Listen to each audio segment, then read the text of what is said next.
bienvenue pour notre rendez-vous cinéma hebdomadaire consacré à un film culte des années 80. Aujourd'hui, coup de projecteur sur un chef-d'œuvre déroutant, grinçant et inclassable, Coup de torchon, réalisé par Bertrand Tavernier en 1981.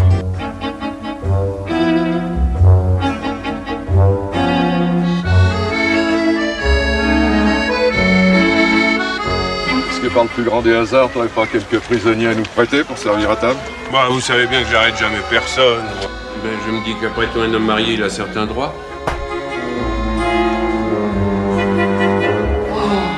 Tu n'arrêtes jamais personne. Comment veux-tu qu'on te respecte?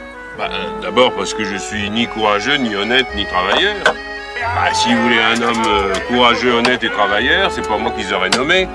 Les deux macros de merde me mettent tout le temps en boîte. Comme qui dirait, illustré malson. Hein?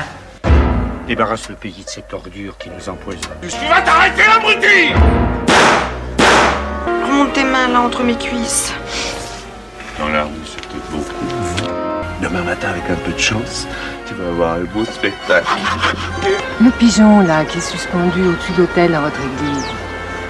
Il est en or? Et comment est-ce qu'il va? Il est mort. Et vous savez très bien qui l'a tué.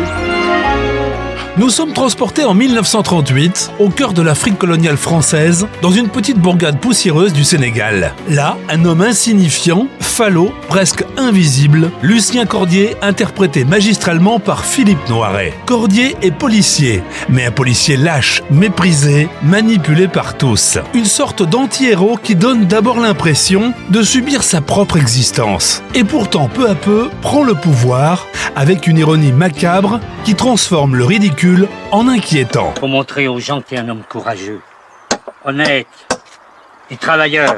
Tiens-moi le bras. Ça, je peux pas. Et pourquoi non? Bah, d'abord parce que je suis ni courageux, ni honnête, ni travailleur. Puis ensuite, parce que je crois pas que mes chefs, ils voudraient que je le sois. Qu'est-ce qui te fait dire ça? Bah, si vous voulez un homme courageux, honnête et travailleur, c'est pas moi qu'ils auraient nommé. Voilà mon raisonnement. Oh, c'est spécieux. Coup de torchon, c'est l'histoire d'une vengeance, ou plus exactement d'un renversement. Cordier règle ses comptes avec les humiliations quotidiennes, les caïds du coin, sa femme hautement volage. Mais à travers ce coup de torchon personnel, c'est toute une radiographie du colonialisme qui apparaît. Violence, hypocrisie, mensonge. Tavernier fait de cette farce noire une critique au vitriol de l'ordre établi. Maintenant tu vas me le dire où il est mon pognon. Mais je sais pas où il est ton pognon. Parce que cet argent il est à moi, hein, il est pas Cordier. Moi je l'ai économisé sous par sous, moi. Pour pouvoir foutre le camp un jour. Je me lui ai mérité, moi, d'avoir du bon temps. Je l'ai bien mérité, moi, de voir la Côte d'Azur, comme tout le monde. Et puis je me suis pas enterrée pendant 15 ans dans ce dette pourri pour me faire rouler par une petite salope, je te préviens.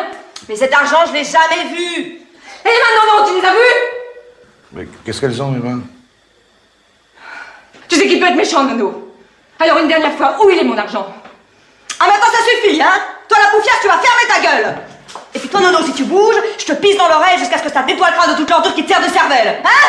Le film, librement adapté du roman 1275 âmes de Jim Thompson, réussit un pari incroyable. Transporter une intrigue américaine sur le sol africain et faire de la moiteur coloniale un décor parfait pour cette lente plongée dans l'absurde. Ajoutez à cela un casting d'exception. Isabelle Huppert, délurée, provocante, Stéphane Audran en épouse humiliée mais retorse, Jean-Pierre Mariel, savoureux en commerçant cynique, et bien sûr Philippe Noiret, immense, qui transforme son flic minable en instrument de justice tordu. Oh, je suis crevé.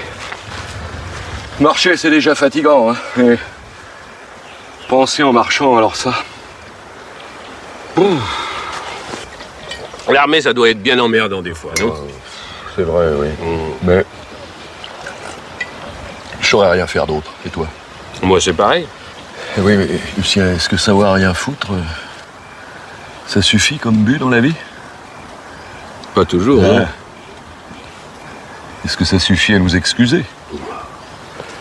Est-ce qu'on excuse un poteau de remplir un trou? Il se peut qu'au fond du trou, il y ait un terrier de lapin que le poteau les écrase, mais c'est la faute du poteau s'il s'ajuste à un trou qui était fait pour lui. Oui, mais ce n'est pas comparable. Un poteau est un objet inanimé. Et alors? Est-ce que nous ne sommes pas tous plus ou moins inanimés? Georges? Oui, qu'est-ce que tu veux dire? Va donc savoir. Est-ce que tu connais la question à laquelle personne n'a jamais répondu? La grande question. Dis toujours. Quand on se gratte les couilles, à partir de quel moment est-ce qu'on le fait parce que ça vous démange ou parce que ça vous fait plaisir? Si le ton oscille sans cesse entre burlesque et tragique, c'est parce que Tavernier s'amuse à brouiller nos repères. On rit d'abord du ridicule des situations, puis on s'inquiète jusqu'où ira Cordier. Et quand on croit tenir une comédie coloniale, on se retrouve face à une méditation sombre sur le mal, la lâcheté et l'absurde. Alors j'ai réfléchi, et puis à force de réfléchir, finalement, j'ai pris une décision. Et j'ai décidé que je savais pas quoi faire. Sorti en 1981, Coup de torchon a marqué les esprits tout en divisant une partie du public. Mais il a su s'imposer avec le temps comme l'un des sommets du cinéma français des années 80. Preuve que Bertrand Tavernier n'avait pas seulement le sens de la mise en scène, mais aussi celui de la subversion. Alors, si vous ne l'avez encore jamais vu, plongez sans attendre dans ce film unique. Vous ne sortirez pas indemne de ce voyage en Afrique où un simple flic sans envergure décide soudain de faire le ménage. Et quel ménage! Un véritable coup de torchon. C'est tout pour aujourd'hui, je vous retrouve mercredi prochain pour revenir sur un autre film culte des années 80.